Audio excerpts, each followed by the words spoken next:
Vamos lá para análise macro. Bom, hoje os mercados aqui no Brasil já vão abrir com a informação de que a Petrobras ela aumentou o preço do diesel em 6,6%, dando a justificativa no comunicado de uma preocupação maior com relação aos efeitos do conflito lá no Oriente Médio, que causam alta para o petróleo, né? Como a gente já sabe que o petróleo é um ativo de segurança em momentos de guerra, de tensão, ele é muito procurado. Então, essa preocupação foi a justificativa para dar o aumento no diesel, só que ao mesmo tempo a Petrobras anunciou uma diminuição de 4% no preço da gasolina.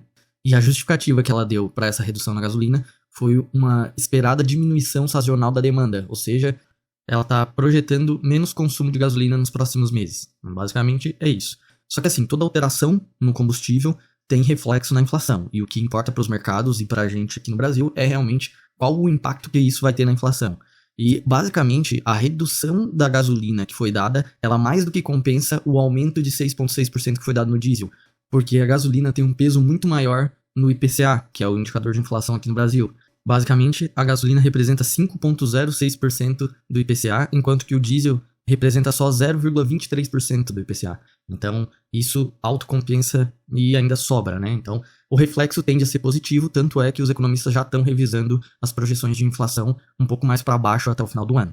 E a outra informação extremamente relevante que nós tivemos foi que o Jean Paul Prats, que é o presidente da Petrobras atual, ele afirmou que a Petrobras considera fazer investimentos na Venezuela depois que essa semana os Estados Unidos reduziram as sanções em relação ao petróleo da Venezuela. Basicamente, ele usou essas palavras. Essa notícia da redução das sanções americanas nos inspira seriamente a considerar investimentos na Venezuela. Isso não tem relação com questão ideológica, é a possibilidade concreta. A Venezuela é a maior reserva de petróleo do mundo, maior até mesmo que a Arábia Saudita, e o governo venezuelano está precisando de investimentos. Então essas foram as palavras que ele usou. A gente sabe que durante todo esse período que os Estados Unidos sancionou a Venezuela, eles literalmente deixaram a Deus dará. Então, os equipamentos por lá são velhos, a infraestrutura é velha e eles realmente são a maior reserva de petróleo do mundo. Então, assim, os reflexos para a bolsa e nas ações, eles vão se dar ao longo do tempo sobre como esses investimentos vão ser feitos e quais os benefícios que a Petrobras e o Brasil vão ter com isso realmente, né? E que é isso que importa.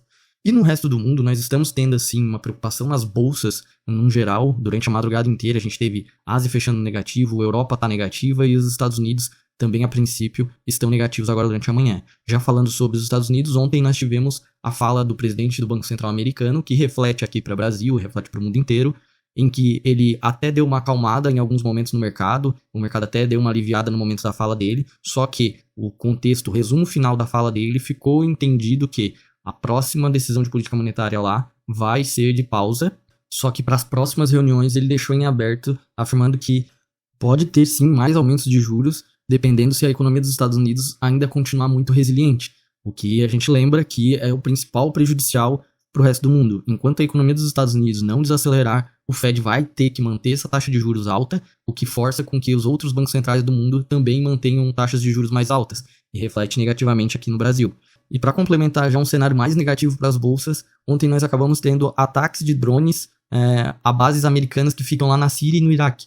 E isso, obviamente, aumentou as tensões lá em relação ao conflito, o que gera uma precificação de busca por ativos de segurança, como compra de ouro e compra de petróleo, e saída de ativos de risco, como vendas de bolsas, né? Tanto é que a Ásia, durante essa madrugada, todas as bolsas praticamente caíram novamente. Lembrando que a Ásia está fechando, e já fechou essa semana, com mais de 3% em todas as bolsas mais importantes por lá. E o minério de ferro só hoje já caiu 3% durante a madrugada. Então a gente tem sim, novamente, um cenário refletindo negativo para hoje. E a gente teve também a China complementando tudo isso, anunciando um controle maior da exportação de grafite para os Estados Unidos. Basicamente é uma resposta contra as sanções que os Estados Unidos estão fazendo para não exportar chips avançados para a China. Então esse grafite ele é usado na bateria de carros elétricos. Basicamente, cada vez mais o mundo vai precisar desse grafite e ela está limitando os Estados Unidos. Então é aquela briga geopolítica, né, que a gente já conhece bem. No cenário da Europa, a gente está tendo as bolsas totalmente negativas, refletindo tudo isso, um pessimismo generalizado, o que tende a refletir para a nossa abertura na bolsa aqui no Brasil, com uma bolsa em queda e dólar em alta, a princípio na abertura, e ao longo do dia a gente vai ter que ver as novas informações.